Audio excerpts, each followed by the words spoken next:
पृथ्वीचं तापमान सातत्यानं वाढतंय, त्यामुळे पर्यावरणाचा समतोल बिघडू लागलाय। पृथ्वीला थंड करण्यासाठी शास्त्रज्ञांनी एक नवी युक्ती शोधून काढली आहे। ही युक्ती कितपत परिणामकारक ठरते पाहूयात या रिपोर्टच्या माध्यमातून।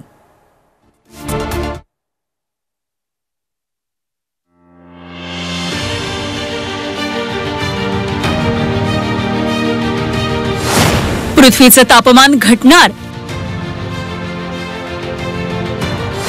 शास्त्रज्ञांची नवी कल्पना, जिओ इंजिनिअरिंगचा होणार वापर। पृथ्वीचं तापमान दिवसेंदिवस वाढतंय। वाढत्या तापमानामुळे पर्यावरणाची समस्या गंभीर बनत चालली आहे। अशातच पृथ्वीचं तापमान कमी करण्यासाठी संशोधक शर्थीचे प्रयत्न करतात।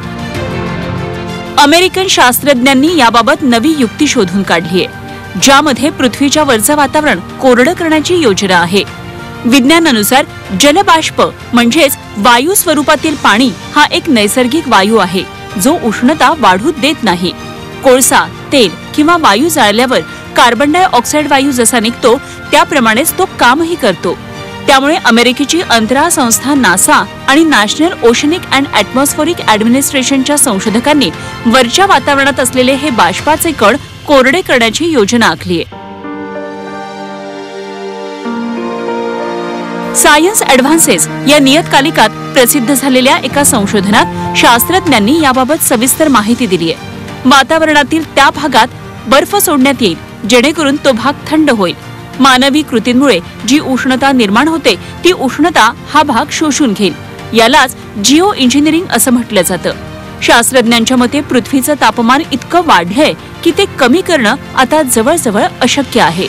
भू अभियांत्रिकीच्या अनेक पद्धती यापूर्वी उदयास आल्या असल्या तरी त्यांच्याशी निगडीत धोक्यांमुळे त्या नाकारल्या गेल्या आहेत।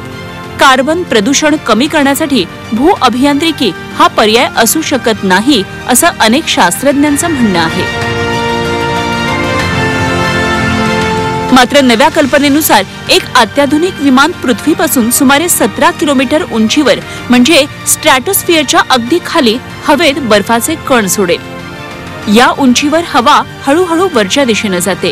जिथे बाष्पाचे कण असतील त्याचं रूपांतर बर्फात होईल आणि स्ट्रॅटोस्फिअरचं तापमान कमी होईल।